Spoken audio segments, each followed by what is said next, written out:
Hai, halo kesayangan, apa kabar kamu? Semoga kamu dalam kondisi sehat, bahagia, dan penuh cinta ya. Ketemu lagi dengan saya, Sada Baiti, dan saya ditemani oleh Cassandra. Kali ini kita mau ngobrolin tentang yang merasa bersalah kepadamu. Ya, jadi siapa kira-kira yang merasa bersalah kepadamu dan kenapa dia merasa bersalah?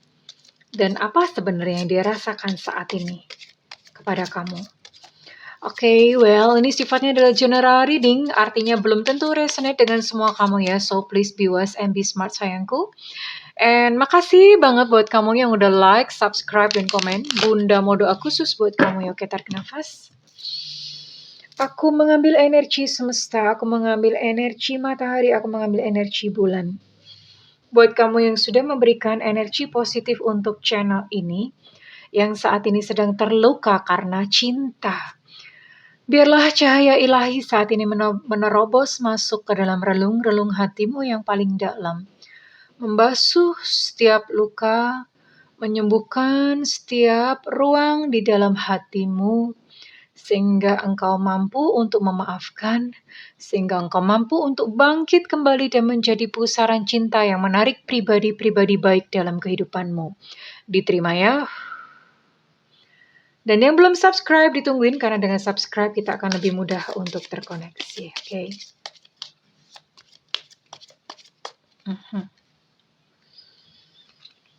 Apa saat ini sih, apa yang sedang terjadi dan kira-kira apa yang dirasakannya?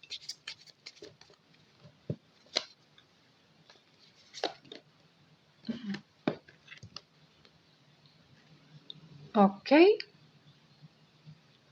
Ya. Ada pengulangan-pengulangan ya.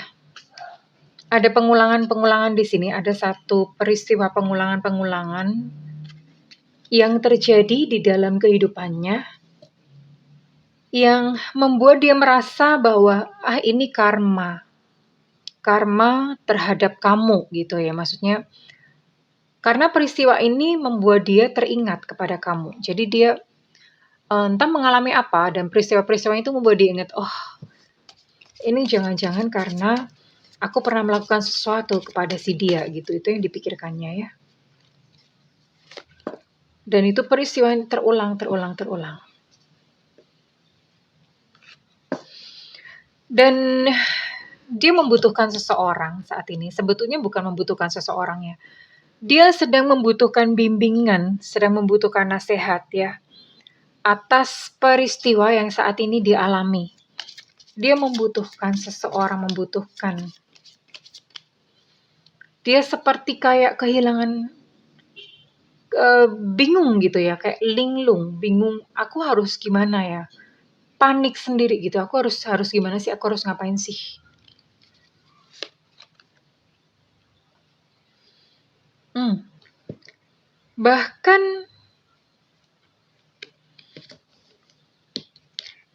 Bahkan saat ini dia dibayang-bayangi dengan ketakutan-ketakutan dan kegagalan-kegagalan. Ya, ketakutan-ketakutan dan kegagalan yang ketakutan-ketakutan merasa kayak, aduh jangan-jangan nanti aku gagal. Yang bahkan dia tuh lupa bahwa dalam hari-harinya dia pun kan pernah gitu mengalami yang namanya peristiwa-peristiwa yang baik, peristiwa-peristiwa yang mungkin sukses, peristiwa-peristiwa yang menyenangkan, itu semuanya itu ketutup gitu loh. Ketutup karena dia lebih ingat atau memorinya itu lebih kuat kepada peristiwa-peristiwa kegagalan ya. Jadi dia kayak seolah-olah lupa pada jati dirinya gitu. Dia mendefinisikan dirinya sendiri sebagai seseorang yang penuh gitu dengan kegagalan. Ya, ini yang terjadi saat ini. Oke. Sebenarnya kenapa sih? Saya mau lihat ya. Sebenarnya kenapa sih kok dia merasa bersalah kepada kamu? Apa sih memang yang dilakukannya?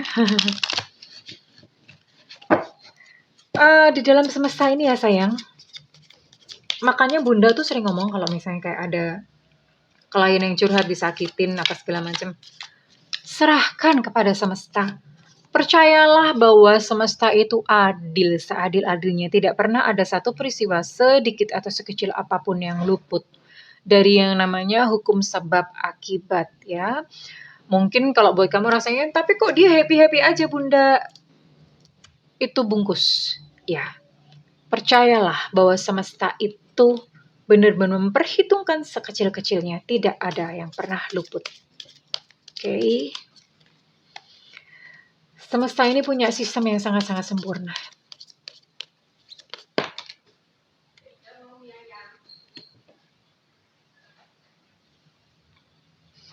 Oh, ada yang mengontrol di sini.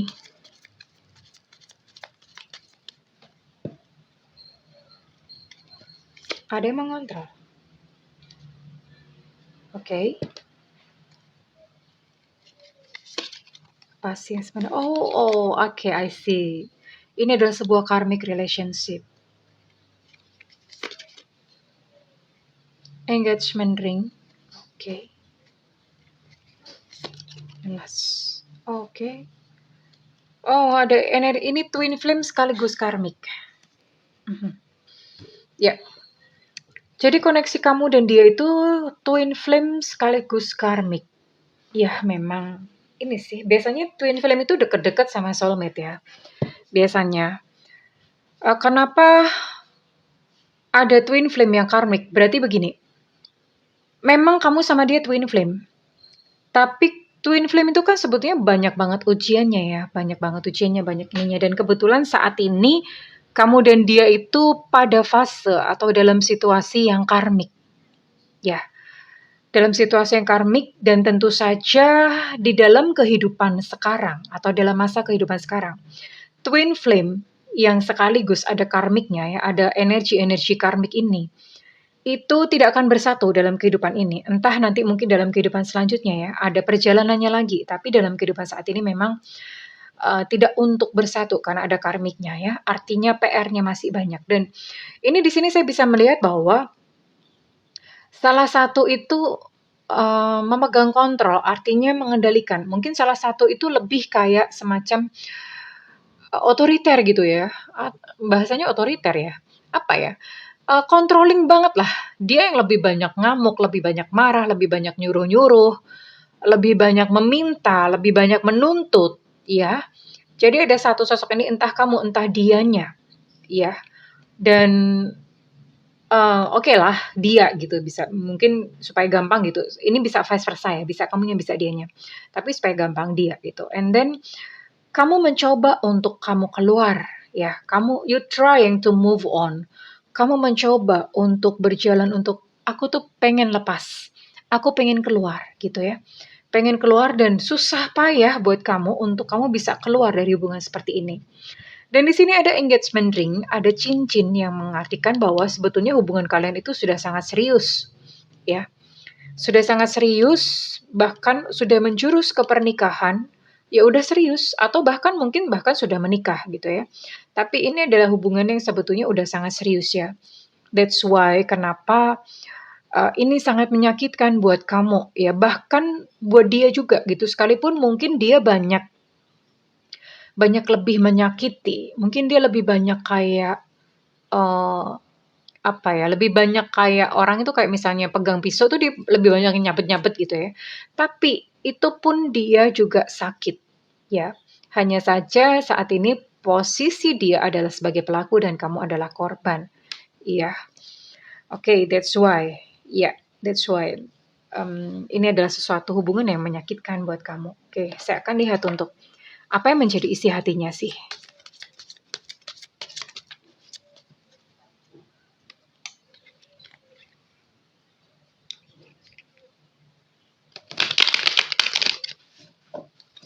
Oh, oke. Saya mau lihat isi hatinya dulu ya, nanti setelah itu saya akan lihat bagaimana dalam kehidupannya. Oke. Sabar sabar sabar.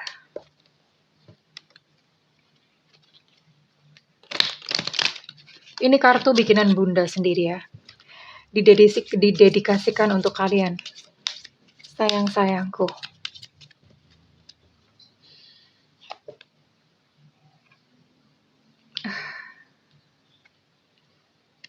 Ya. Jadi biasanya gimana ya? Orang itu selalu mengukur orang lain sesuai dengan dirinya sendiri. Nah, dalam hal ini dia sudah menggandeng orang lain, tapi dia yang blingsatan membayangkan kamu dengan orang lain. Jadi sebetulnya yang dia khawatirkan itu adalah perilakunya yang menggambarkan dia sendiri. Gitu loh. Biasanya memang orang seperti itu. Karena dia mengukur orang lain tuh berdasarkan perilaku dia sendiri. Dia kayak semacam-macam, kayak seolah-olah bercermin. Padahal belum tentu saat ini kamu udah punya yang lain. Tapi pikiran dia tuh udah kemana-mana, udah ngelantur. Udah curiga aja, udah bayangannya udah, jangan-jangan kamu sama orang lain gitu ya. Oke. Ya. Dia juga merasakan pedih kok ya. Dia merasakan pedih.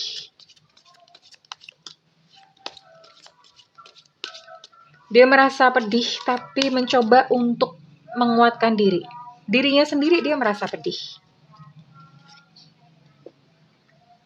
Dia masih stalking kamu sampai hari ini, mungkin masih melihat sosial media kamu atau masih melihat status di WhatsApp kamu atau bahkan menchat WhatsApp kamu hanya sekedar pengen tahu apakah kamu online atau enggak.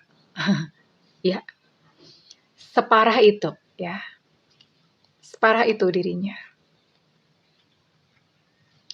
Dan sebetulnya dia masih cinta ya. Ups, jatuh. Sabar. Sebetulnya masih ada rasa cinta, ya, rasa cinta tapi karena dia merasa bersalah, jadi dia takut sama kamu. Ya. Sebetulnya masih ada sedikit rasa cinta, tapi karena dengan perilakunya yang terakhir kepada kamu, dia merasa takut kalau misalnya kamu menolak. Memang ada satu keinginan dia pengen datang ya. Memang ada keinginan dia untuk dia pengen datang. Oke.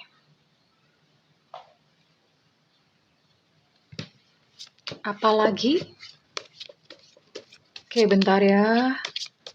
Ini kartunya segede gaban. Ya. Dia pengen suatu saat kelak, bukan dalam waktu dekat. Suatu saat kelak, dia pengen bertemu dengan kamu lagi. Dan tentu saja pada saat dia bertemu itu, dia pengen memulai lagi bersama-sama dengan kamu. Oke. Ya. Ya, apa yang dia lakukan kepada kamu sebetulnya adalah mekanisme pertahanan diri karena dia takut terluka. Ya. Jadi daripada dia terluka, lebih baik dia melukai orang lain duluan. Yaitu kamu. Lebih baik dia melukai kamu. Mekanisme pertahanan diri. Ya. Jadi sebenarnya dia masih ada perasaan sama kamu ya. Dia masih ada perasaan sama kamu dan di bawah sadarnya itu dia pengen kembali kepada kamu. Dan dia katakan bahwa I know, aku tahu ini sepertinya memang aku tuh selalu menggagalkan hubungan kita ya. Tapi dia bilang, tapi apa yang lakukan itu membuat aku survive ya, membuat dia bertahan. Jadi begini, maksudnya begini ya. Jadi sebenarnya begini, kenapa dia melukai kamu? Dia punya memori-memori, punya trauma-trauma sendiri ya. Everybody, semua orang punya trauma pasti. Dan dia punya memori-memori yang begitu berat, begitu menyakitkan. Ya di masa yang lalu, entah mungkin masa dia kecil atau dia punya pengalaman-pengalaman apa.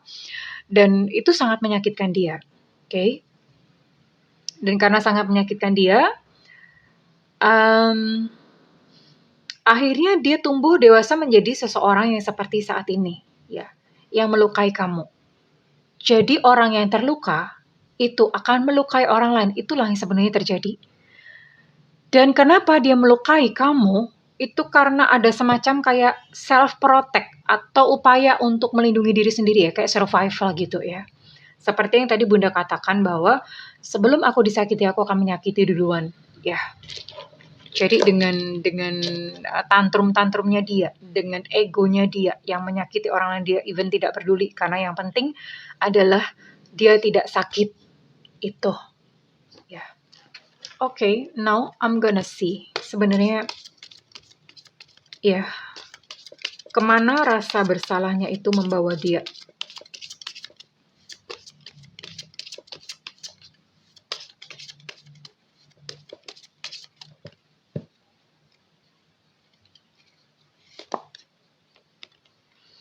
Ada self-sabotase, ada sabotase diri. Jadi gini,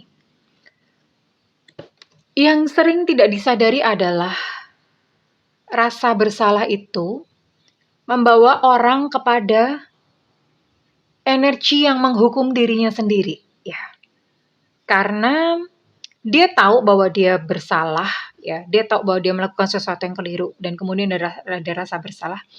Nah, rasa bersalah ini kalau misalnya tidak dihilangkan, itu dia akan mengundang energi-energi untuk menghukum dia sendiri, ya. Kayak semacam disabotase. Misalnya dia pengen bahagia dalam cinta, dan kemudian ada sabotase, oh kamu nggak pantas dong, orang kamu aja melukai orang lain kok, gitu ya. Jadi ada sabotase-sabotase yang menggagalkan dia untuk dia bisa bahagia. Ada self-sabotage di sini. Oke. Dan dia lebih banyak menarik diri ya. Lebih banyak menarik diri, menolak untuk bertemu dengan banyak orang.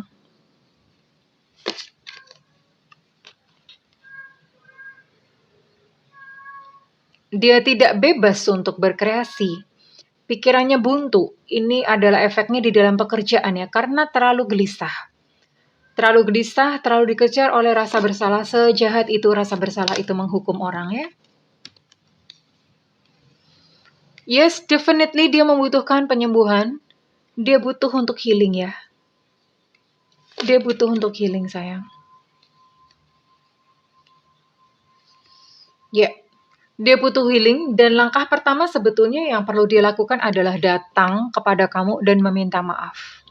Sebenarnya itu yang perlu dia lakukan, datang kepada kamu dan meminta maaf. Mengakui bahwa dia salah. Ya, ketika datang kepada kamu dengan meminta maaf, dan itu berarti dia kayak seolah-olah memutus karma.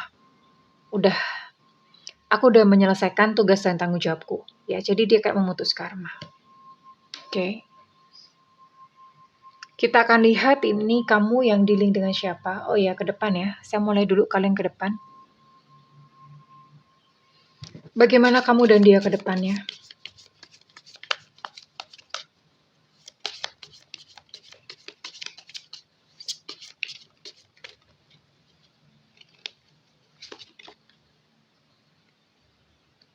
Oke.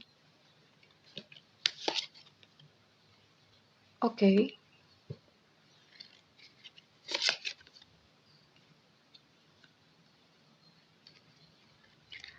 Bagaimana hubungan kalian ini akan berakhir? How this relationship going? Bagaimana hubungan ini berjalan dan berakhir? Oke. Perlu center ya, soalnya ini gelap. Perlu center. Oke. Ten of Cups. Two of Swords. Lalu kemudian ada Page of Wands. Oh, Page of Cups ya, oke. Ini Page of Cups. Ada Page of Cups, ada Knight of Wands, dan ada Temperance. Oke.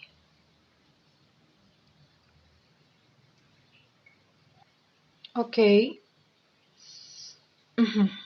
Well, bagaimana hubungan kamu dan dia ini kemudian akan berakhir atau akan berlangsung seperti apa? Ten of Cups. Well, saya bisa melihat bahwa di sini pada akhirnya kamu akan bahagia dengan diri kamu sendiri. Dia pun juga mencoba bahagia dengan dirinya sendiri, ya. Jadi kalian memilih dan menempuh kebahagiaan sesuai dengan versi masing-masing, karena di sini saya melihat Two of Swords. Sekalipun dia pengen datang dan kembali kepada kamu, dia pengen suatu saat untuk bertemu kepada kamu, namun di depan entah gimana somehow kalian tetap tidak akan bertemu ya. Tidak akan, maksudnya bukan tidak akan bertemu gimana, tidak akan terjalin lagi hubungan yang seperti dulu ya. Kalian akan jalan sendiri-sendiri, bahkan hati mulai numb itu mulai beku, mulai datar ya.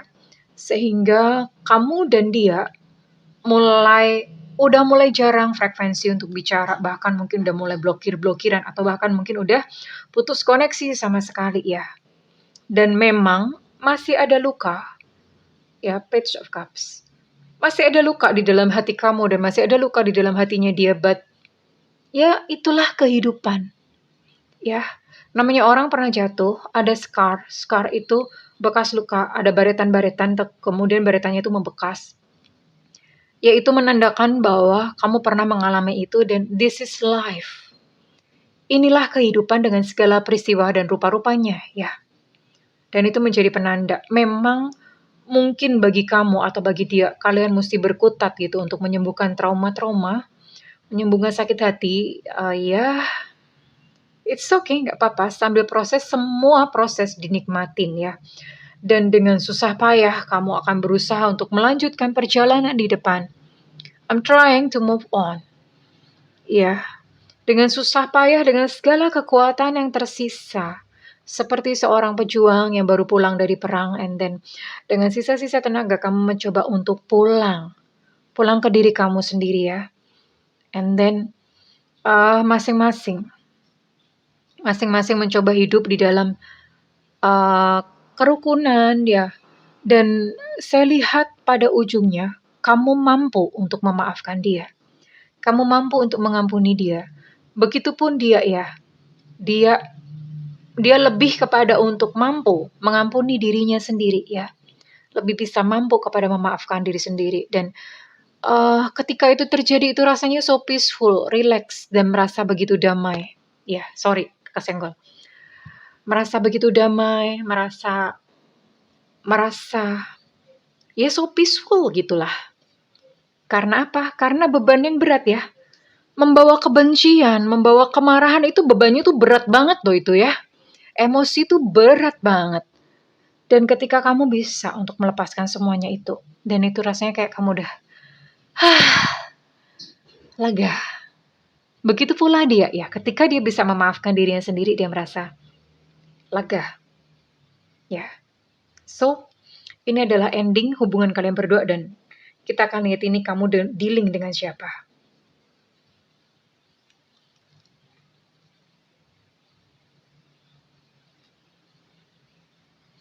Oke.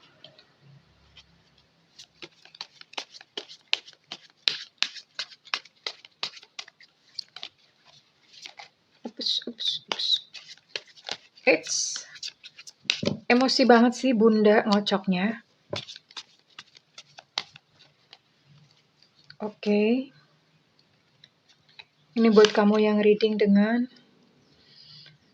Sagittarius, Aries, Leo.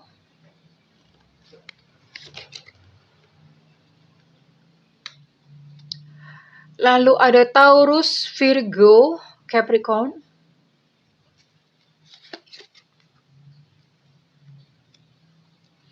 Aquarius, Gemini, Libra. Oke, Aquarius, Gemini, Libra. And one more. Ya.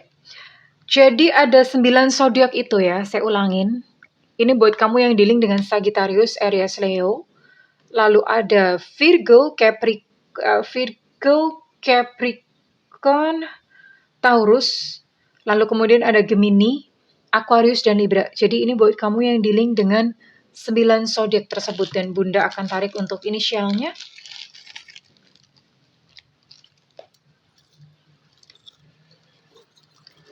Dibantu ya, prok jadi apa? Dibantu ya, prok jadi apa? Dibantu ya, prok jadi apa? Dibantu ya, prok jadi apa? Dibantu, prok jadi apa? Oke. Di sini ada Evanta, ada es susu, ada tetanus, lalu ada Negro, ada U Ultra, ada Eko, masuk Pak Eko, ada H Hotel, ada A Alpha, A ini jarang keluar ya. Ada P Papa, ada Elu Cinta Luna, ada K Kilo, ada Z Zulu, dan ada X. Ada X itu apa ya? X itu apa ya? Ada X apa ya? X lah, X cross ya. Oke. Ya, Xavier. Oke ya. Ada X Xavier. Soalnya kalau nyebut X ekstra tuh orang suka nanya, Bunda itu X atau E? Ya, X sayang. Oke. Jadi ini buat kamu yang dealing dengan 9 zodiak tersebut dan dengan inisial-inisial yang tadi disebutkan ya sayangku. Oke, so one last word buat kamu. Satu nasihat terakhir buat kamu sayangku cintaku.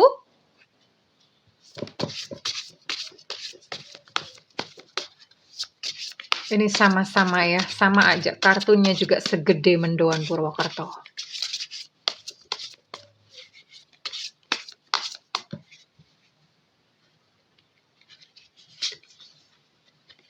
Humility. Izinkan aku, Sang Sumber. Izinkan aku ya Tuhan, izinkan aku doh Gusti, untuk selalu menerima bimbingan-Mu. Aku menyambut setiap pertolongan-Mu di setiap jalanku, dan dengan sukacita aku menerima semuanya. Ya, ini artinya apa? Manut, mengalir, terima, tersenyum. Mengalir, terima, tersenyum. Ada satu kata-kata, ini kata-kata Bunda ya. Bunda bikin kata-kata bahwa satu titik balik dalam kehidupan, tanda-tandanya ketika kamu sudah mencapai titik balik adalah ketika kamu berubah dari yang tadinya, Tuhan aku pengen ini, Tuhan aku maunya begini, mulai berubah kepada, ya udah, gak apa-apa Tuhan aku menerima semuanya, dan aku mau ikut kemana Engkau membawa aku. Mengalir, terima, tersenyum. Ketika kamu sudah berada pada level itu, dan berarti kamu sudah mengalami, sudah memasuki fase titik balik perubahan. Well, kalau misalnya readingan ini resonate dengan kamu, saya minta feedbacknya di kolom komentar sayangku ya. Dan buat kamu yang ingin melakukan personal reading, silakan menghubungi nomor yang tertera di kolom deskripsi, tentu saja berbayar Marimar, oke. Dan kalau misalnya kamu tidak ada budget, kamu boleh nyalakan loncengnya, tungguin Bunda siaran langsung di YouTube. Siaran langsung di YouTube sayangku, jangan WhatsApp ya. Bunda udah cukup pusing di teror. WhatsApp minta gratisan, please deh, please. Kalau mau gratis, tungguin Bunda live di YouTube. Jangan WhatsApp please ya, jangan marah kalau misalnya WhatsApp udah Bunda bilangin seperti ini, jangan marah kalau misalnya WhatsAppnya nggak Bunda bales atau bahkan Bunda blokir ya kalau terus-terusan maksain, oke? I'm so sorry ya, but this is adalah dunia energi, capek tahu ya. Capek ngereading tuh capek ya sayangnya, oke? Well, aku mendoakan kamu semuanya segera pulih ya, recovery in love, mengalami satu healing atau recovery energi ya sayangku, kembali pulih. Oke kesayangan, I love you, bye-bye.